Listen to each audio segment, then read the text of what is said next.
and welcome back to another episode of Wrestling is Her. My name is Raja, and I am joined by my King of Sports co-host, John. Yeah, I like that. You're wearing the line mark. This is the first thing that came to me. I like that.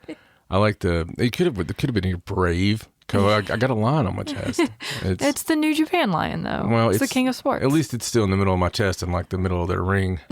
Oh, that's sad. Yeah. The lack of the lion mark. Yeah. Never thought I'd see the day. When it's missing, it hurts. It does. It does. But we are here to talk about something very specific this time. Yes. We're not going to go on any tangents or any rambles. Yes, we are. Okay, we are, but in the context of what we're talking about, probably. Yeah. Because we have just completed the 3-day long tournament of the New Year Unit League for Stardom. And we know the rules, and we were completely wrong. No, we weren't completely wrong. We were right, all except for it wasn't 3 different people per match. It was 3 different people per fall in each match. That's the only thing that we didn't understand. Because I don't think anybody could have seen that one coming. No, nobody had that. People were replying to us on Twitter like, I thought it was just 3 people per match, not like all 3 falls were different. But it was fun. It was really great. I actually really enjoyed the makeup of the match and the way it all went down. I thought it was really interesting and a great showcase of each unit without the cluster of having all 12 people in at the same time. Absolutely. And fans obviously like the idea of it because they broke records from the last 2 years. I know, they're 55% over last year. Over last year. The 2 days in Osaka that they did, which is crazy. And it was to think about. 20-some% over the 2 years ago, or 30-some%. Which is crazy. Yeah, so it's showing that the product has never been hotter. Yeah, after a record December of attendance numbers, January is just trending in that same direction. And we don't normally go into those weeds, and you guys know that, but when it's so good... Yeah, when it's so much of an increase, you kind of have to mention it, right? Right, because something's happening. And what I honestly think one big part of it is Okada-san came out and said, hey, we're going into this big building, and here's my goal, right? Right. And his goal is to get it back to that level of the old days, and he wants to go into the dome. Oh, absolutely. He wants to run a women's show in the dome. Who does? With all the partners and everything. The way things are working with the partners. Yeah. We have our LLPWs. We do. It feels very similar to back then. It does. And we could totally go into the Tokyo Dome. And right now, I swear, with the big enough show. Yeah. And not even pulling people in. I'm talking about just using the partners. In a big enough show, built up 6 months, you could totally go in there right now and 30,000. Easily.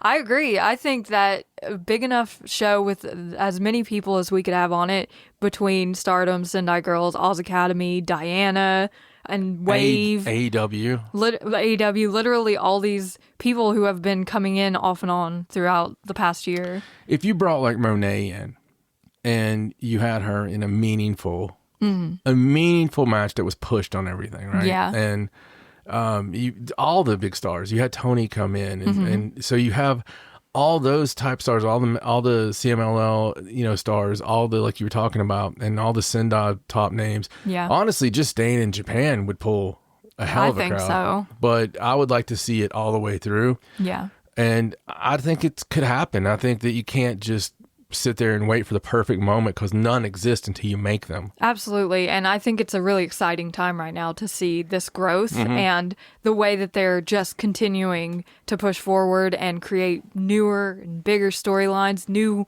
concepts like this New Year Unit League, and just really showing what they're able to do and what they're capable of with this new regime. Girl power. And all of the wrestlers seem to really be enjoying themselves. They do. They all seem in a great way right now. They really do. Which I love. I love it too. It's just a very exciting time. It is. But why don't we talk about these 3 nights? They were 3 very quick nights. It's like they flew by. Yeah, 2-hour shows basically, especially when you take out the intermission. Yeah, because each night had 4 units preoccupied in their tournament matches. There were only 2 other units available for the undercard matches, so it was very few matches, but because those last 2 matches are 30 minutes each maybe, or close to it, it's still like a nice and time. And because wrestling is her, we like to tell stories and really tell the stories and the emotions of what we see. Mm-hmm. Because you guys have probably watched it if you're fans. Yes. Or you want to know what happened and you want to feel it without having to go wrist lock to toe hold to, and listen, it's not like we haven't tried it, right? Yeah. But with the feedback from all of you and from what we enjoy, I know that I like to watch people having a good time. Yes. I like to listen to people that are obviously having a good time. What I don't like is there's one podcast I listen to, and I'm not going to say names, but there's one I love the content. Yeah. So much. It's my favorite content that's out Right. there. But when I listen to it, the dude, the main guy, yawns through the entire show. These are like 4 and 5 hour shows, okay? It just sounds bored. But he'll be reading results, Yeah. okay? Because it's a time capsule type show. Yeah. And he'll be like, and then on January 17th, Rocket, Woman Watanabe. And it's that bad at times. And I'm thinking, like, why are you here? yeah, so I only listen now if it's something very deadly specific on a Right. date I want to listen to. Right. You're like, I just really, really want to know about this one specific thing. But there's a show called Wrestle Me, and I'll put them out there because I'm my getting ready to talk God. good about them. Wrestle Me is amazing. So I'm a Patreon member of Wrestle Me because I love these guys. Like they're great. they make it so much fun. And listen, they're not experts. No.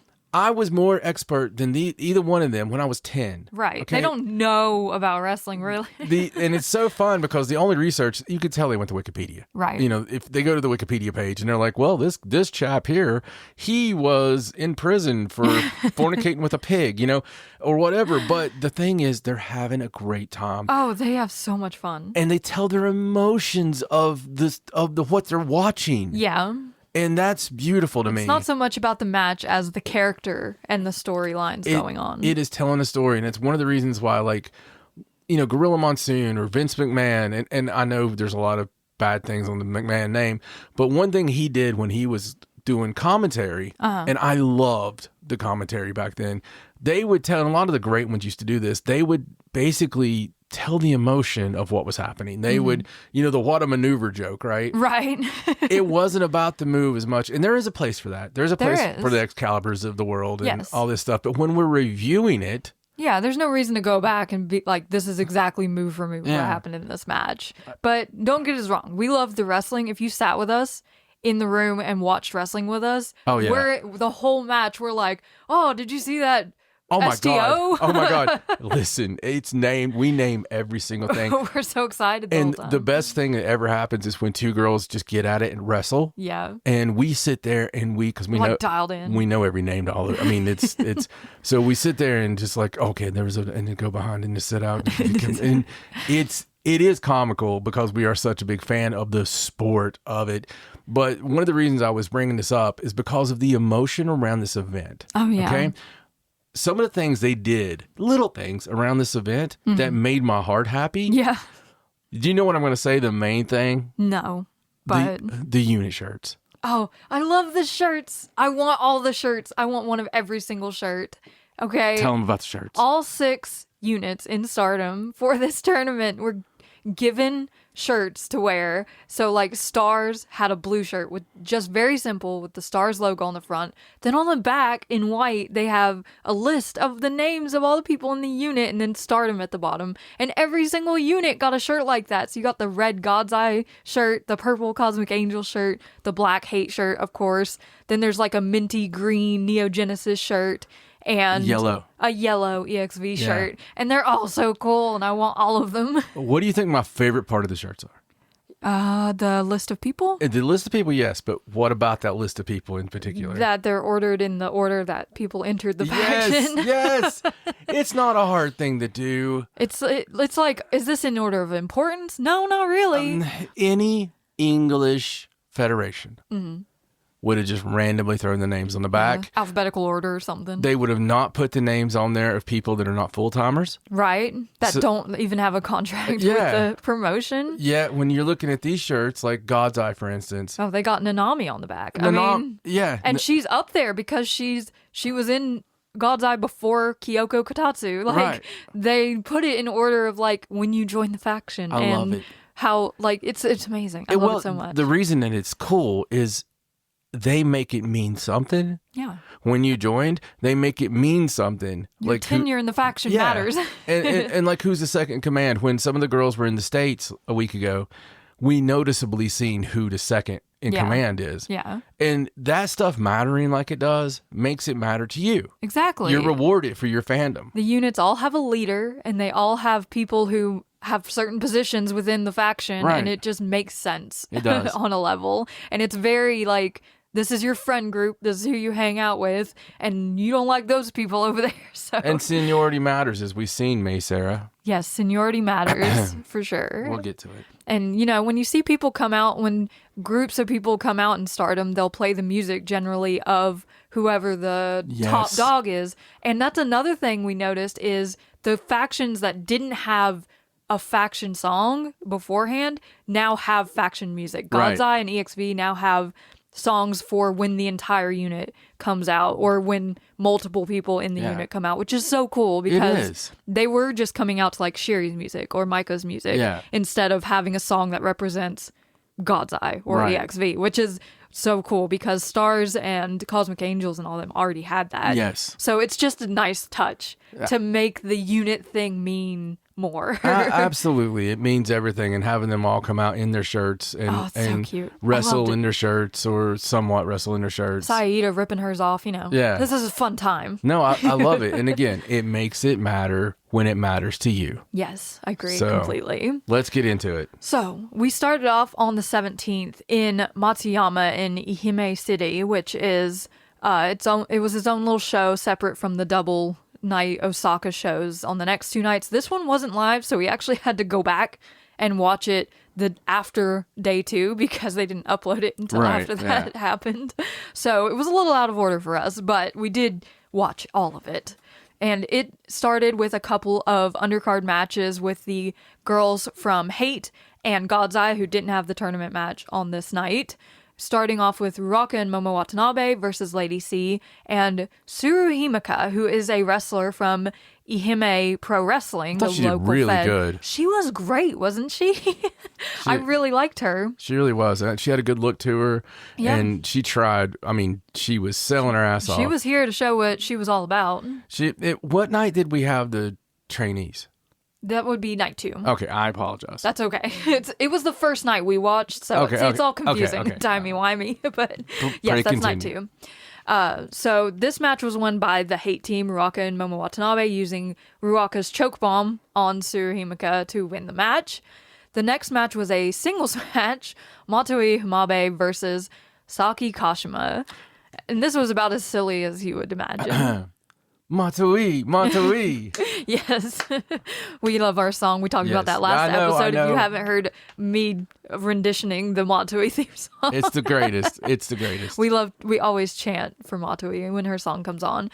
And this was just a really fun match because Saki has been trying to influence Matsui to be more sneaky style, and Matsui kind of showed a little bit of that at the beginning of this match. Yeah. With the handshake turned into a roll up. I think Saki should be proud of her for taking it on board. And Matsui, man, again, total freaking package, dude. She really is. She is got everything. She's got the style and the substance. She does. And we saw some funny stuff from Saki in this match. She was out of the ring for such a long time that Daichi started fast counting her. Like, he was just like, get in the ring. And when she wouldn't, he was like, 1, 2, 3, 4. And she was like, God, okay, fine. Just good fun Saki Kashima match. Yes, and Saki did win the match with her double arm face buster, which looked like it really hurt in this instance. It looked like she destroyed her face on this. Then the third match was Kyoka Kotatsu, Rana Yagami, and Shiri versus Fukigen Death, Saya Kamitani, and Natsuka Tora.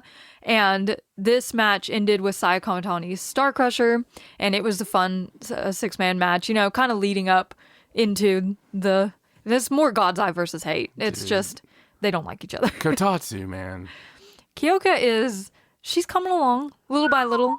She really is. I mean, I'm not saying she's not, but she's still at that point where there's going to be an errant foot to the face. Yes, she will accidentally kick people Yeah. in the face. Yeah. Oh, we saw it happen, unfortunately. Numerous times. To Micah, I think. Yeah. At one point, it was really bad. I mean, it's kind of fun in its own way because you It's just, like you never know what's going to happen. you never know when she's going to kick you right in the throat. It's obvious that she still doesn't, she's not like totally comfortable in a pro wrestling ring or like the timing of such. But she has the best kata.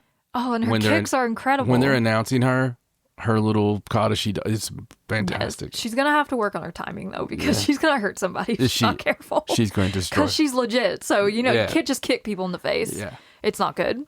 Then we get into the tournament matches from night 1, starting with Cosmic Angels versus Neo Genesis.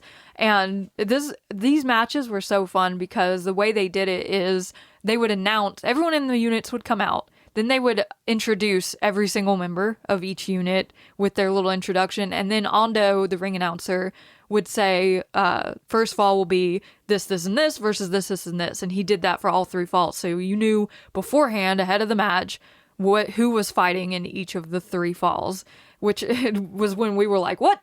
Yeah. There's like 9 different teams here going on. It was crazy. Yes. But we got started with the first fall. Sayaka Kurara, Aya Sakura, Muna Mizumori versus Miyu Amasaki, Mei Seira, and Azumi, which is 2 fantastic teams. But you have like the babies of Cosmic Angels, as we call them, going up against some of the stronger competitors here in Neo Genesis. So there's a hell of a way to start the weekend with having Sayaka Kurara is a very important piece of this when the way we're going to end up. Yeah, from this point to the last match on the last night, it's a very bookend of quite a crazy. So it's quite a story. It is quite a story, and I know we'll get into it, but we give the flowers each and every week for as many weeks as I can remember to Sayaka Kurara. Because she's incredible. It's just, I feel that other people may have picked up on that. Yes, I think so too. I think people are starting to get it. So this first fall ended when Miyu Amasaki hit a roll-up. She got the win for Neo Genesis. First off, they had a little break. Second fall, Saoriano, Natsupoi, and Tam Nakano, yikes, scary team, versus Suzu Suzuki, Azumi, and Starlight Kid, another very scary team. And these 2 teams just went at it full force to the point that they got outside of the ring and could not get back in, and it forced a double count out for a draw on fall number 2. So we're at 3-1 right now, points wise. Poi was definitely, man, she was on point this whole weekend. She was very emotional. Yeah, she was very emotional. Poi. She was. It's like she had something to prove. Yeah. And then for the third fall, we had Sayaka Kurara, Natsupoi, and Tam Nakano teaming up against Suzu Suzuki, Mei Seira, and Starlight Kid. And this third fall actually ended with Natsupoi getting a pin on Starlight Kid to get those 2 points back for Cosmic Angels. Which also may lead to something else. I mean, Starlight Kid is the Wonder of Stardom champion, and I don't think Natsupoi is necessarily done. Yeah, with that belt. Like, she's got it in her She misses purview. Little baby white. I don't blame her because it's very nice on her. And I could watch them wrestle every day the rest of my life. I know. Anytime Starlight Kid and Natsupoi get in the ring, we're like, okay, this is it. This is what we're here for. Feels like the battle of the gatekeepers. It does. So this first tournament match ended in a draw, 3 points to 3 points for each team. Then the next tournament match was Stars versus EXV. The first fall was Saida, Hanan, and Mayu Iwatani versus Waka Tsukiyama, Hanako, and Micah. And this fall ended with Hanan's 17 because once she rolls you up in that, it's very difficult. Yeah, and I was feeling good here because I really felt like Stars, that was my pick. Yeah, it seemed like Stars, they came out hot. They came out strong as like maybe they're going to go all the way because it feels like in tournament action, Stars is kind of like. Well, it also seemed like because the stakes here, right? Did we talk about the stakes on today's show? Oh, no, I don't think we mentioned it today. So the winner of this tournament will get 2 title shots to anything they want. Yeah. So if you wanted to go after the tag titles and a singles belt, that's fine. If you want to go after 2 singles, that's also fine. So, with Stars, it made sense because obviously Hanan and the white belt seem destined for one another at some point.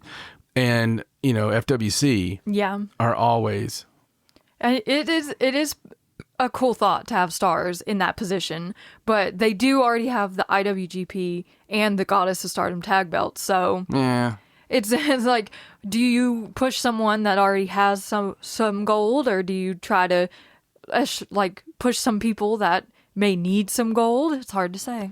I don't know. I try to go with the players more than the team. Yeah, and You know. it was difficult to really pick this tournament because of the number of different things that could happen in each Yeah. match. It's like, it's almost impossible to imagine all the scenarios that you could end up in. I trust him. The second fall was Rion, Wakasukiyama, and Mina Shirakawa versus Momo, Kogo, Koguma, and Hazuki. And this second fall went to EXV via roll-up. This was just like roll-up heavy match. They were all rolling each other up for the pins. It's like slip over central. And the third fall was Hanako, Mina Shirakawa, and Maika versus Momo Kogo, Hanan, and Mayu Iwatani. And Maika got the win here to put EXV over Stars 4 points to 2 with the Michinoku driver too. So EXV definitely had their moment in the sun here with the 2 falls to 1. Yes, they did indeed. And they were coming out strong with the 4 points to start off this tournament after night 1. Looking good. On the next night, we started off our first night in Osaka on the 18th with a little public sparring, which was really cool and unexpected. It was like a little surprise there at the beginning. Oh, I loved it. It's my favorite thing. So we got to see Akira and Yuria face off against each other in the ring for a little 5-minute sparring match with Maika as the special referee. And it was really cool because we've been seeing these girls at ringside for like the past month. We've gave them all names. Yes. We've named them after Nirvana. Yeah, it ended up, like we said before, we had Butch Cassidy and Sundance Kid, which was, funnily enough, these 2. Yes. But there ended up being 4 of them by the time this show happened, so we like renamed everybody. But now we know these 2's names, at least their first names that they'll be going by. And they got into it really good. Like, they were impressive in the ring. They were. To be as limited as what they had, it was really impressive, and it was aggressive, and they had a lot of the little things that take a long time to develop that I noticed just with their aggressiveness and very vocal, and like they seem confident. The vocal part is usually one of the last things to get. Yeah. And they did seem very vocal. But you see the same thing with Matsui. It's like this class is just, they're very advanced. The youth right now in Stardom. Yeah. If you just went, because we have some 21-year-olds that seem like old veterans, but if you just went 22 and below, it's ungodly. It is. And we're coming off of possibly the most talented class of rookies, like cumulatively. In years. From 2024 and 2023, basically, because you got Rana and Sayaka and Aya and Hanako. All of them are such talents. And to see this promising of a crop following that up is just so exciting. Oh, yeah. to me. And it'll keep inspiring new girls, you know. Yes, hopefully. So these 2, it was announced they'll make their debuts in Takeda no Baba, which is not easy to say. It's not for sure exactly which days, because they're going to be here on the 25th and the 26th for the Stardom Award 2024 Where are they shows. going to be again? Takeda no Baba. Okay. But Akira, the blonde one, will make her debut against Suzu Suzuki, and Yuria, the one who had dark hair, will make her debut against Maika. So 2 very strong Looking forward to it. people to debut against. It's going to be really cool to see. And in the tradition of Joshi, Yes. you know, your first match, who's it going to be against? You know, Aja. Yes, exactly. You know. You're probably gonna know. There's so many of the great ones that their first match is always like unbelievably hard. I know, and it should be that way, right? Yeah. You should get to debut against someone you look up to. I want to find out, like, from the legends like Devil Masami and stuff, like who's had the most debut matches for people. Right. Who do people choose the most to debut against? It's an intriguing number, right? It is. This is cool. It would be a cool little stat to know. Like, how many debuts were you a part of? Who do you think had the most? Just if you just get a guess right off the top of your head. I know who I think.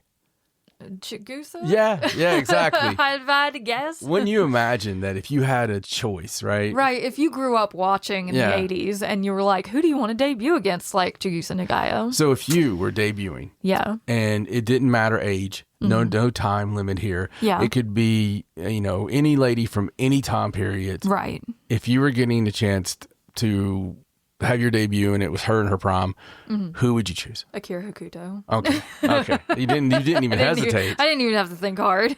That's awesome. I love her. She's one of my favorites, and it would be an honor to even be in the same space as her. And I would probably just die. No, I get it. I absolutely get it. And what a big deal for these girls. When you get to work with somebody who you admire and who you have grown up loving. I know when I got to work with Abdullah the Butcher, I was a weird kid. So Abdullah the Butcher was one of my favorites. Like I had the toy and I had the posters and I just loved the mystery around him and, where he didn't talk and everybody was terrified of him. And I would have the Japanese tapes and they would be running from him like for their lives, and I loved those, like the Stan Hansons, the Abdullah the Butchers, all these guys. They were all my favorites. But Abdullah, when I got to work with him, and, it was such a matter of pride. Right. And especially with the fact that he fired and I worked with him as a managerial capacity. This was after I was wrestling and into my manager stuff. He fired his manager that night on the spot after hearing me out managing another match. Right. And I came to the back and he said, we were into a locker room and it was like Jake the Snake Roberts. It was the Bobby Fulton. It was Abdul the Butcher. It was all these big Buff Bagwell and all these people. And he's like, cut a promo. Cause he does. He talks like Mike Tyson. And he needs a manager. Michael Jackson. I mean, he's got a very high pitched voice, but he also had a manservant with him, by the way, that did everything for him. That's amazing. But he was sitting there in his chair and he's like, cut a promo.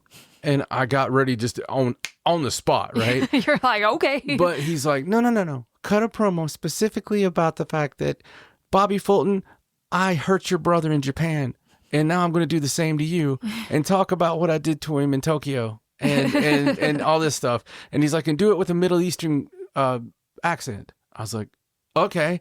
So you just got to run with it when you get the opportunity. Within 1 second, I was the most Middle Eastern sounding you've ever heard at the very top of my lungs. And all these guys are looking at me. It would embarrass some people. But for me, I didn't give two flying fooshes about anybody else. No, you were like, Abdul the Butcher's asking me to cut a promo right now. And the funniest part to it is they gave me a turban.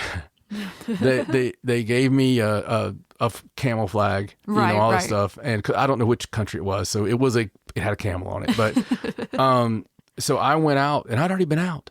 But I went out again, and this time I got on the stick and did exactly what he was talking about to Bobby Fulton. And I did it with that Middle Eastern accent, and there wasn't one single person in this sold-out facility that did not believe I wasn't Middle Eastern. They thought that I was Middle Eastern. Right. Okay? And we got so much heat. It was so beautiful. But with all that said, that's what it feels like for these girls. You gotta imagine. It was the most. I would have done anything. Yeah. And you just you're better than. It makes you better than you even realize you are when you're doing it for someone that means so much to you. Yeah, I agree completely. It's like being able to work in any capacity with someone you look up to is the dream, right? And like you want to be that close to your idols. And you learn so much from people that know so much. Yeah. You can train for 10 years out of the ring. You can train for 10 years in a gym somewhere. Mm-hmm.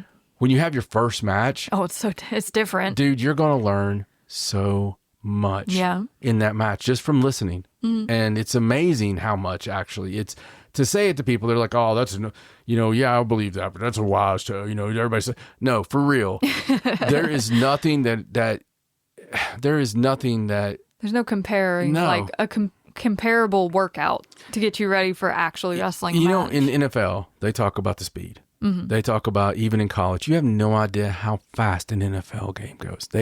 I've talked to guys before that were just like had their cup of coffee, and they were just like, "Look, you have no idea when you're on the field with and where everybody is a premier athlete. Every kid on that field is the kid that in youth club one day, Right. when they were kids, they were that kid that always had the ball. Right. You know, because that youth club energy, you got that one kid that's bigger, stronger, more athletic. Yeah. And everybody just, all the other kids just fall in line behind that kid because Right. they want to win. Right. So when that kid is that kid in college, that kid in high school, and you get him on the pro field, but it's all that kid.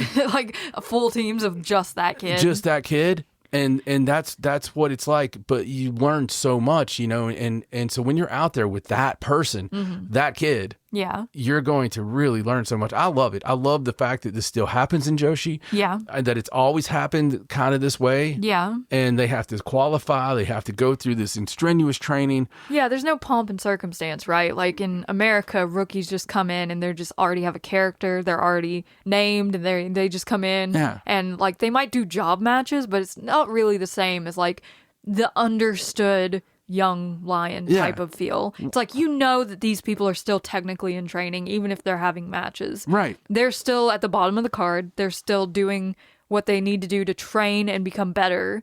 And eventually they'll work their way up to where they're supposed to be. and because of them knowing that right off the bat, they're, you know, in America, 6 months in, they're on Twitter complaining. Yeah. You know, like, I'm not being used properly. Right. I'm obviously a star. Yeah. And I'm all I'm doing is eating jobs. Man, I wish I was in the other place. You know? It's like, Right. shut the fuck. Shut up. And it also allows the fans to give them grace, right? Yeah. It's like, we know you're new and Right. you're still getting your sea legs. We're not going to judge you the same we would as Mayu Iwatani in a match. Nobody believes that you're going to have one of the young girls actually defeat Mayu Iwatani. Right. They're not going to win right off the bat. It's not going to happen. But everybody still gives it the same clap, still Yeah. gives it the same support, Yeah. still chants that girl's name. Yeah. Because you never know. It's out there, right? Right. It could happen, but Right. it's just that lovely thing they do that gets them ready for the dance. It's amazing. And Yeah. I'm so excited to see this because it's been a while since we've had a day. I mean, we had Matui, but it's been a month or so since then. And before that, it was Rion. So Yeah.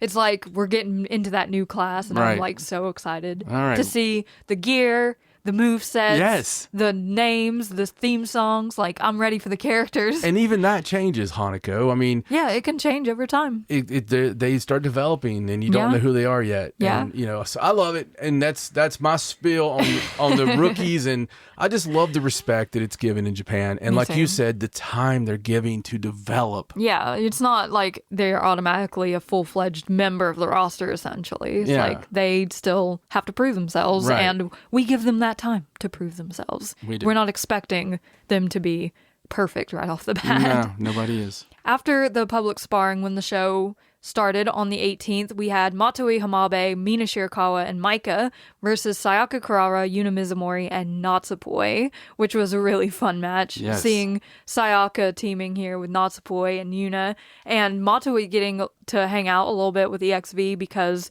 EXV is short a member compared to Cosmic Angels, so Yeah. they needed a little help in these And they're first few trying matches. to recruit. They are, of course they are. They're like, hey, Matsui, you're not in a faction yet, are you? And Mike and Mina just crack me up in general when they're together. They could use her. Yeah, EXV would be a good place for. I know they just recruited Rion, like she and Hanako. They've got like all these people from They're the still last lower class. count than anybody else. They are, except Neo Genesis, who also has 5. That's true. I think that's So- by design, though. We've got like 5 and 6s between 4 of the factions, and then the other 2 factions each have 9 members. So Neo Genesis is kind of like the plastics, though. Like they decide what they're going to eat the next day, and yeah, and you know, they're all sort of like equal Yeah. footing in their faction. There's Right. we know who the leader is, but they pretend that there's no leader.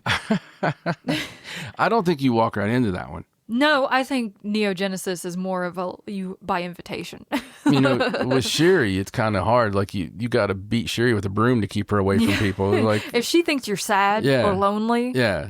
invite to God's it's eye. like, come on into God's eye. Yeah. We've only got 10. I feel like she's already extended that a little to Matoi. It's like, oh, you're Yeah. interested in God's eye. well, Matsui belongs there, kinda. she did express interest in joining God's Eye. It feels like she should be there. It feels like she should be in Stars. But then they added Kyoka, and it's like they have so many members at this yeah. point. The good thing about Matsui already is that she does seem like she belongs in every one of them. She does. She doesn't really have like one of those personalities where it's like, oh, she definitely has to be in that faction. There are a few where I could see her fitting quite nicely, like EXV or Stars or somebody like that. Yeah, absolutely. So that first match ended with Mina Shirakawa's implant DDT. She got the job done for EXV. The next match was Rion, Hanako, and Waka Tsukiyama versus Aya Sakura, Sariano, and Tam Nakano. So another little undercard match with EXV and Cosmic Angels, which ended with the Tantandori, but from Sariano. So those two matches out of the way. It was just 2 matches before we hit the tournament matches on this card, which wasn't bad. We were in a great mood. Everyone was having a great time, and we were excited to see. These were the first tournament matches we saw, and this first one, oh my God, the best of all 6. Of all 3 days. Yeah, like this next match was the best tournament match, This match I would go back and watch again right now. Agreed. So the first match on this night for the New Year Unit League was God's Eye versus Stars. And the first fall featured Koguma, Hazuki, and Hanan versus Rana Yagami, Saki Kashima, and Tomoka Inaba. And now I just need to take a second. And I just need to talk really quick about something I wasn't expecting this year on my bingo card. And that was to fall in love with Rana Yagami. And don't get me wrong, I love Rana Yagami. We love Rana Yagami. She's amazing in the ring, an incredible wrestler. But when she walked out to the ring in Shiri's old gear with her hair slicked back, it was game over. I was done. I couldn't handle myself at that point. I was like, what is happening? Who am I? To follow up on that, on the next night, when Rana was just a second at ringside, wearing a red outfit. I think I blacked out with the hair slicked back. Raja starts randomly talking to me about something ridiculous, and she don't usually do that.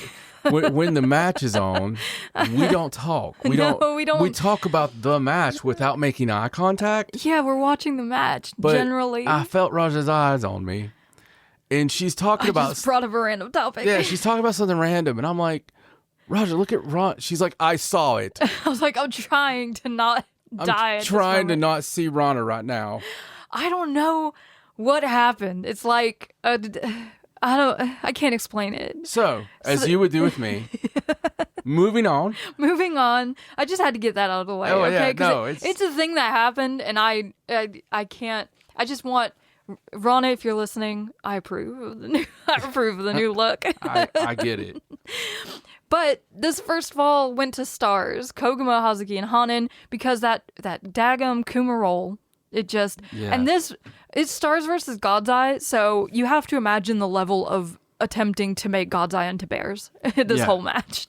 Just imagine the whole match. Kuma's trying to make people be bears. Yeah, there was a lot of bear magic. The second fall, Momokogo, Saida, and Mayu Iwatani versus Kyoka, Kotatsu, Lady C, and Shiri. And this second fall was actually won by Lady C using a sort of Oklahoma Stampede-esque move. The C Stampede. Yes, the C Stampede. It was really cool to see Lady C get a pin here in this match. It really evened up the score 2-2 at this point in the match. And then the third fall featured Koguma, Hazuki, and Saida versus Rana Yagami, Tomoka Inaba, and Shiri, which is just a killer team out of God's Eye. Yes. But at this point in the match, it's already been a mind-blowing match, right? Just the level of wrestling in this match was absolutely insane. And at this point, the minutes are ticking away. They are trying everything in their power to end this match, but that 30 minutes elapsed, and this third fall went to a draw because they ran out of time. Yeah. So it was 3-3 coming out of this match. And we saw this match, the first tournament match in this new concept. It was the first one we'd ever seen, and we were blown away. Oh, it was... We were like, that was awesome. It was amazing. It was so much fun. It was just good fun. It was fun seeing all the girls together, because when you get an entire faction together, you can tell they're having a good time. They're just happy to be together. They're happy to be with their friends, and getting to see them cycle through all of the combinations, like maybe sometimes combinations you don't get to see all that much. Yeah, and they did a good job of that. They did. It was so good. Yeah, it was honestly, if you enjoy, and that's what wrestling should be. I agree. Wrestling should be an escape. Yeah. and leave the politics at home, and this is exactly what it was. It was fucking fun. It was so much fun. And even at the end of it, you could see Shiri making a little eyes at Mayu Utani there across the ring. She's like, well, maybe I want another chance at that IWGP belt. Yes, please. Yes, please, make that happen ASAP. But the main event of the January 18th show in Osaka was the New Year Unit League match between Neo Genesis and Hate. And the first fall of this match consisted of Miyu Amasaki, Suzu Suzuki, and Starlight Kid versus Fukigen Death, Rina, and Momo Watanabe. But before that, we got the Neo Genesis proper. Oh, yeah. You get the Neo Genesis, all five coming out together. They do their poses to the song. My favorite thing. They all walk out together and then they do their little peace sign. And we love it. Yes. It's so much fun every time. Like, even if only 4 of them are coming out, they don't do it. Yeah. It has to be all 5. It has to be all 5. And then you get the full Neo Genesis entrance. Freaking love it. Which is amazing. So this first fall was fun because I was excited to see a little Starlight Kid, Rina, mixing it up there in this match. Can't wait for that to happen. Because of the little hints that have been dropping between them. But Neo Genesis won this first fall with the tequila shot from Suzu Suzuki. She's got like kind of a rolling version now, which is kind of weird, but it still gets the job done. It does. Modified tequila. Second fall was Miyu Amasaki, Mei Seira, and Azumi versus Azusa Inaba, Ruaka, and Natsuko Tora. And unfortunately, Neo Genesis weren't quite as lucky here in the second fall because Ruaka's freezer bomb, which was preceded by a swanton bomb from Natsuko Tora, so it wasn't just the freezer bomb. I thought Azusa Inaba really got to show her stuff during this tournament, and more than she has up to this point. Yeah, she really got out there, and it's kind of like show what Azusa has outside of her tag team with Rina. Yeah, and really she's been the lesser Inaba, and she has not really shown that much. And this was against the big girls, and she more than held her own. Absolutely, and they respect it. They sold it, and I really enjoyed it. I got a newfound respect for Azusa after this weekend. I agree completely. And so the Hate team won the second fall, so it's 2-2 points wise. Then the third fall was Rina, Saya Kamitani, and Momo Watanabe versus Suzu Suzuki, Azumi, and Starlight Kid. And this third fall ended much like the first with Suzu's tequila shot, this time on the champion because, she's going for that red belt. You know what was weird? She's trying. This was the first time I can ever remember rooting against Starlight Kid. I actually found myself rooting for Hate. Yeah, we were like, come on, Hate, let's go. I kind of wanted Hate to win. I thought for sure Hate was gonna run the gambit in this unit league. Like, it's Hate. Their unit is so strong. I think what it is when you're having the 3 falls, and there's going to be time in there where the talented ladies in Hate are working. Yeah. They got their working boots on and they're doing their work. Yeah. So you get the chairs, yes, but that's going to be in one of those 3 falls. Right. It doesn't interrupt in the rest of the match. Yeah. So I really enjoyed that. There was a lot of, we still had our stuff. We still had our bats. We still had all that stuff. Yeah. But there was a lot of working. Yeah, and yeah. It was cool to see. It was cool. And it was one of those Hate matches where it's like you're not completely bogged down by interference or weapon use or anything because it's 30 minutes or almost 30 minutes at least with these 3 falls, even if you don't hit the time limit. So you've got plenty of space to breathe. And it lets you see how good the wrestlers in Hate are because they are. If they would start the clock when they're doing the original introductions, because Hondo introduces every lady from both teams beforehand. So you got like a 10-minute introduction. Yeah, I think they may just time when the actual falls no, I'm making a joke on that. But that would be funny if they it's like, sorry, you guys got to rush now. Yeah, time's over. So they get done saying everyone's name. It's like, oh, sorry, we've lost 15 minutes of the match. So the next night in Osaka, once again, on January 19th, we started off.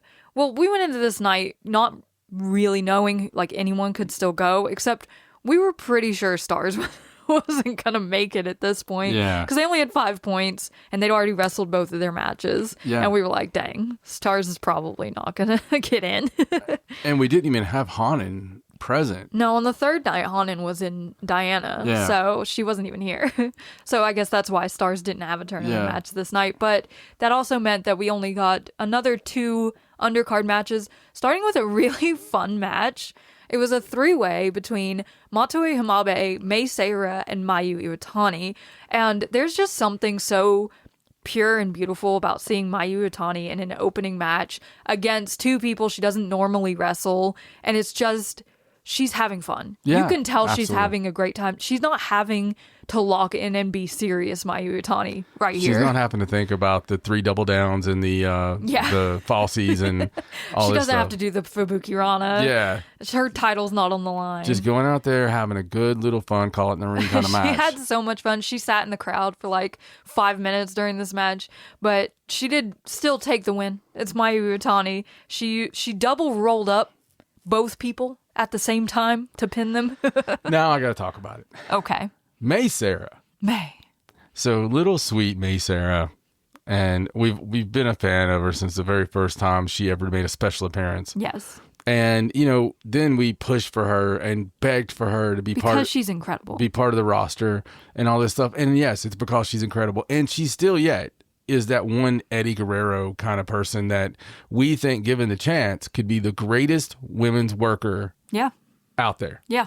And, hopefully it's not like a Hiromu Takahashi thing where, time eventually catches up, because Right. Hiromu Takahashi was the greatest pro wrestler, in my opinion, in the planet. Yeah, but something about being relegated to that junior heavyweight status kind of holds you back, right? Yeah, especially in Japan. Yes. And with May, she's the high-speed champion, and we don't want that to kind of shoehorn her into the lower card for the rest of her career. some girls break out of it, like Meiko Satomura.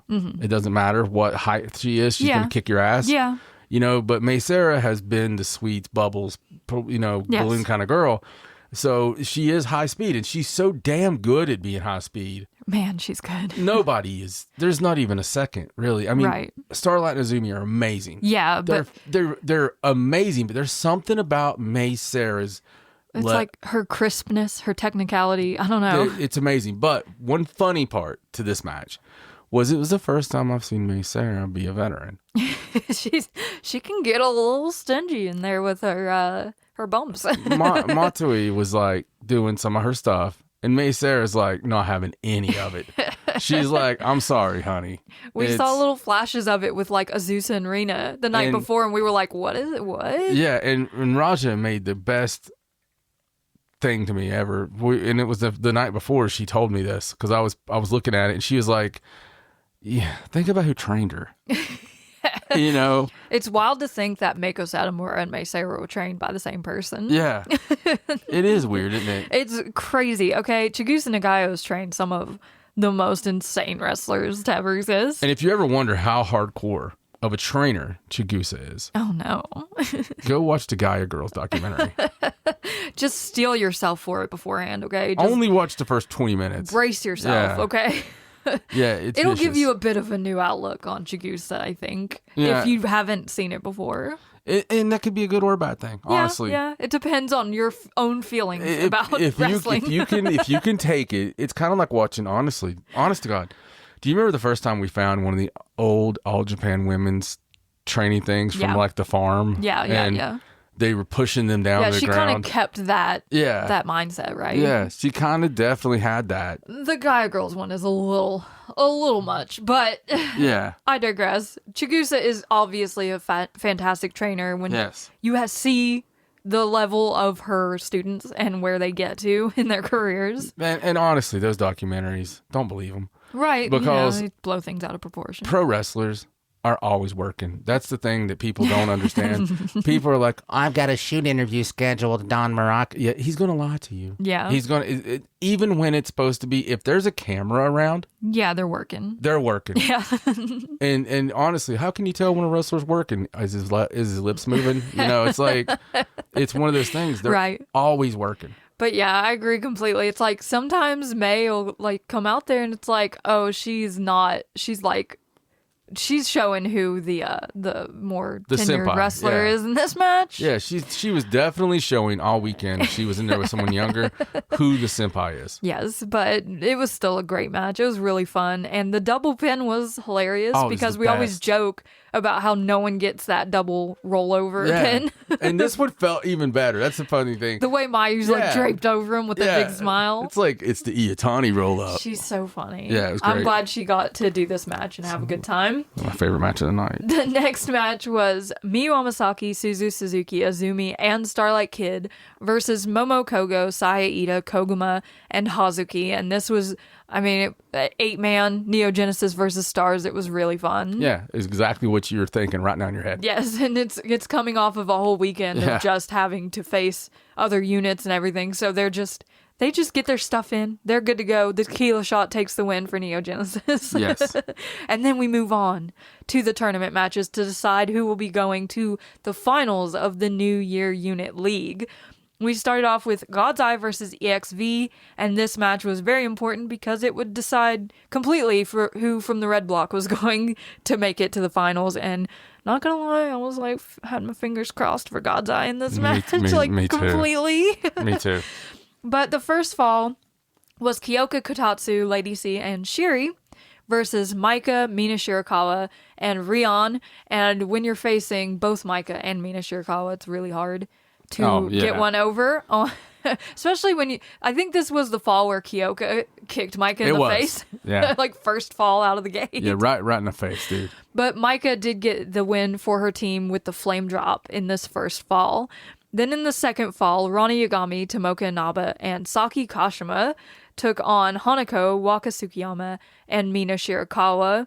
And this was a fun fall because you had Rana and Tomoka in here doing the most, and then Saki would tag in to try to get the pin after they do something cool. I loved it. And I love having, God dang it, I love having Rana and Tomoka. They're such a cool team. And honestly, you put them in there with Kyoka. Yeah. That's the three lady team I wanted. Like the three up and coming. Yeah. Very karate based girls. If we had an 8-man team having Shiri in there with the Can you imagine facing all of them? Like they're so cool. What a damn you don't want to walk down that alley. Yeah. No. And the funny thing is on the other side, you've got the black belt in Maika, you've got Mina Shirakawa has went to so many places to learn, and it's crazy how many legit ass kickers. Yeah, it's pretty crazy. Are in this fed. But I love Tomoka and Rana together, and I want to shout out Rana one more time for her leg lariat that has just been looking incredible the last few weekends or whatever. We just recently noticed how cool it is. I feel like I need some music to play whenever you're talking about Rana. I'm sorry, that just came to mind how cool that leg lariat is. It's just like I didn't notice that leg lariat until listen, you're the one that pointed it out this time, okay? That red gear and the slicked back hair. She pulls it back so far before she kicks them. It's really cool looking. Yeah, no, it does. It looks amazing. It makes an impact. It makes a big difference. It's Ricky Morton doing a crossbody. He kicks his little legs and gets it down, It's the little extra effort. Little extra things mean everything. Yes, but this fall was decided how else than with the Kishikaise from Saki Kashima to I'd get been the upset if it hadn't been 2 points for God's Eye, and that meant that whoever won the third fall would go to the finals. So it was very tense and dramatic, leading up. It was. Into the third fall, which was Lady C, Saki Kashima, and Shiri versus Rion, Hanako, and Maika. And despite what you might think that Shiri or Maika would be the ones to get the win in this fall, it was actually Hanako with the Shirasiga on Lady C, making her tap. Yeah, and Lady C selling it like someone shot her in the freaking face. It's so interesting because Hanako usually puts that move on people short enough that she can lift them off the ground. Right. So seeing it on someone who's almost as tall as her, like Lady C, is really cool. And I thought going into this third fall, well, this is God's Eyes because of the fact of, Lady C had won already in this tournament. Yeah. You had Saki, who had already won in this tournament, and you had Mom. Yeah. You had Shiri in there, who was Shiri. It's Shiri, yeah. And so I was like, well, that's really cool how they done that. When we were watching, I was like, well, you got the two winners. And it's unbeatable. Yeah, unbeatable. Well, It was cool to see this fall start with Micah and Sherry getting in the ring first, like facing off. It was like a really cool vibe. It was a holy shit chant moment. It was like, we were holy shitting over here. We were like, yes, just make this the final fall, just these two. and that's a reoccurring thing, though, isn't it? Like with Sherry, when we're seeing Sherry face off with somebody one-on-one, us and the fans seem like that's what we want. And I don't know why we haven't got back to that. Why is it not happening? I feel like this year it needs to happen. Yeah. If it doesn't happen this year, it feels like we're wasting Sherry at this point. I feel like she has another run with the red. Oh, yeah. She's in her prime. She is in her prime, but, I really want to see it. Me too. I really do. But because of this, because Hanako got the win in this third fall, that meant EXV would be going to the finals for the red block. So God's Eye was not too happy about that, but EXV were very ecstatic about winning their block of the Unit League. Then in the main event, we saw Cosmic Angels take on Hate, which is always an interesting time with these two teams. They really, really don't like each other. This one was funny just because of when they... Go ahead. So the first fall was Aya Sakura, Natsupoi, and Sariano versus Azuse Inaba, Rina, and Ruaka. And I thought it was kind of funny, Sariano and Rina kind of getting into it this night. Like, I don't know, Sari had like some feelings for Rina. She was like, I don't know what, you're getting too big for your britches over here. I'm going to teach you something. But it was actually Rina who got the fall on this first fall. She got the pin using the Gory Special for her team. So there you go, we were Rina. begging. We were like, please give Rina a freaking win. And it happened. So good for her. The second fall was Aya Sakura, Yuna Mizumori, and Tam Nakano versus Fukigen Death, Azuse Inaba, and Momo Watanabe. And honestly, going into the second fall, I was like, oh, it would, like, drama-wise, Hate should win this fall, because then it's like Cosmic Angels can't win, but they can stop Hate from winning if they win the third fall. Was my thinking. But to my surprise, Cosmic Angels won the second fall with Tam Nakano's Tiger Suplex. So it was like, at that point, it's like nobody can win in this match. It's Neo Genesis's no matter what. So we're just going to fight for this third fall. And Hate came out for the third fall and that just attacked.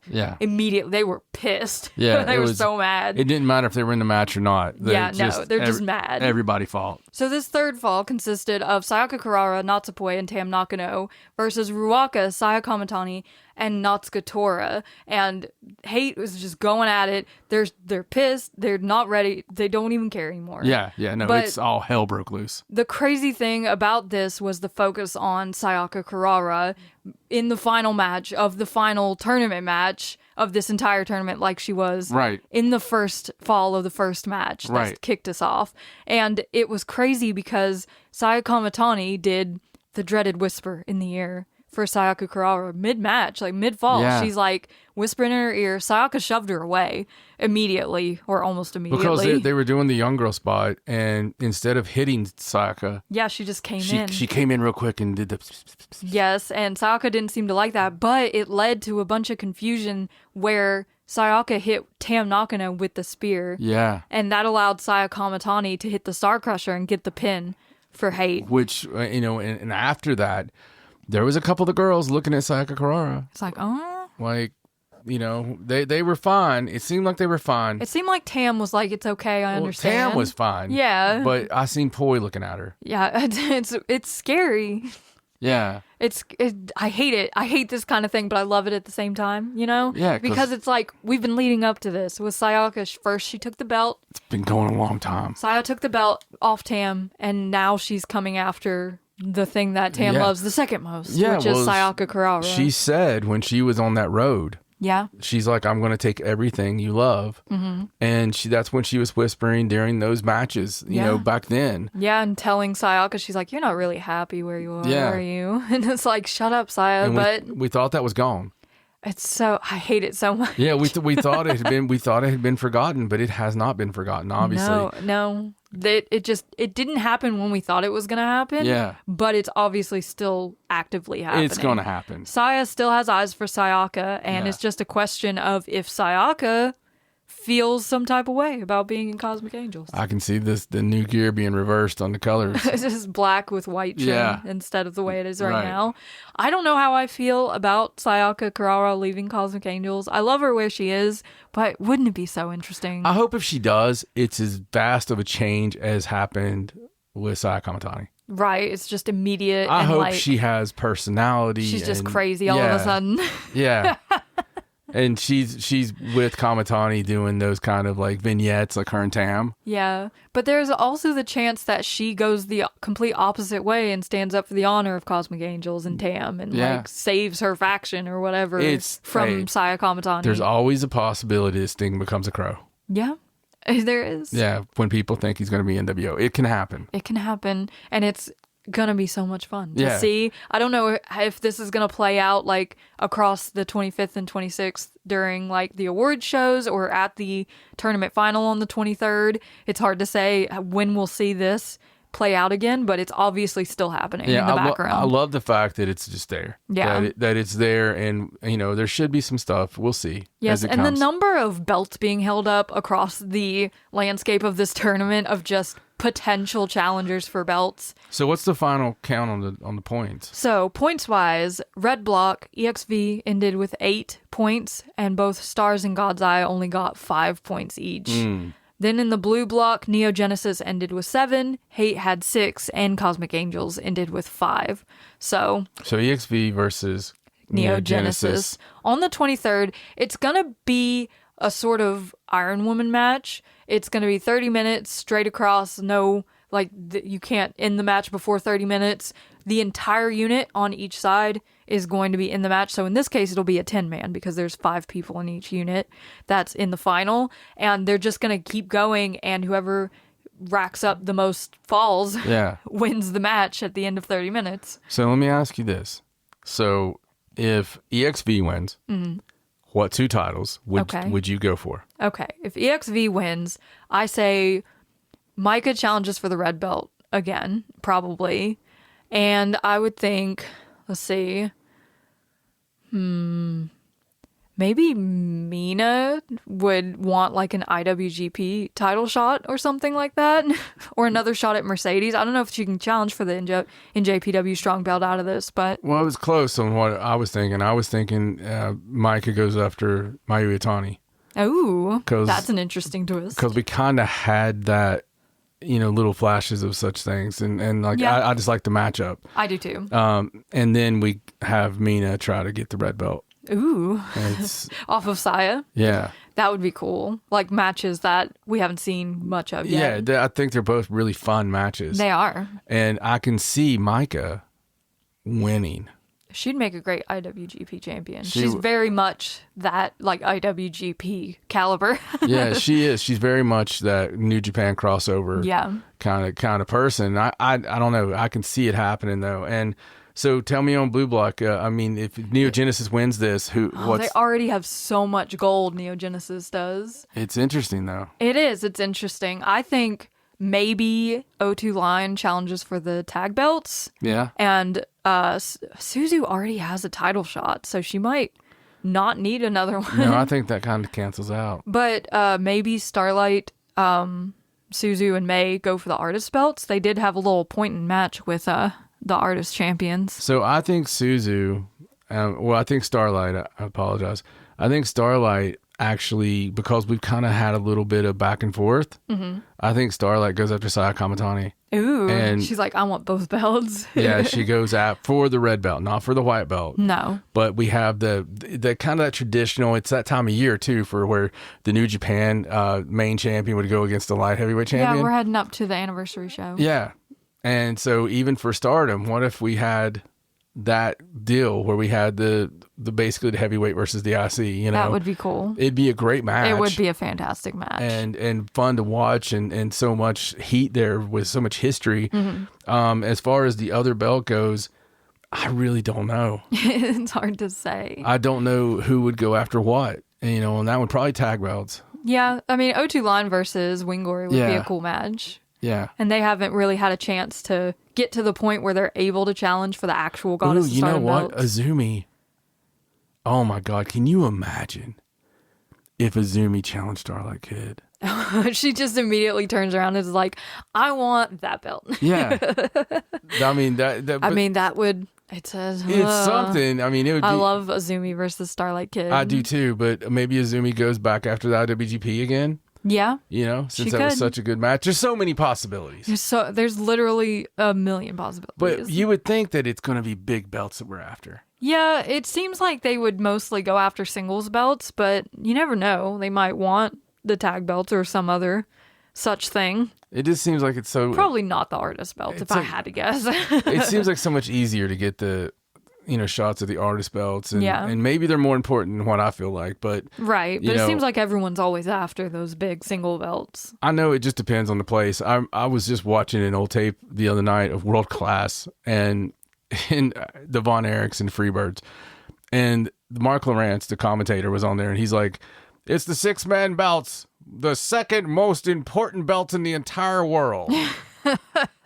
I'm like, what are you freaking smoking, bro? I mean, I get it because the Von Erichs and the Freebirds, and okay. Yeah. That's a big deal, but it's just funny just thinking about that because I thought about the artist belts. Yeah, I mean, they are important. It's just singles belts hold so much more weight, obviously, than any multi-man belt will. But they do kind of look at them differently because even on introductions... Yeah, they always announce them. If you're having a singles match or something and you're an artist champion... Yeah, they still say it. Yeah, you're the artist of Stardom champion, and you're just one of 3. Yes, you just happen to be by yourself right now.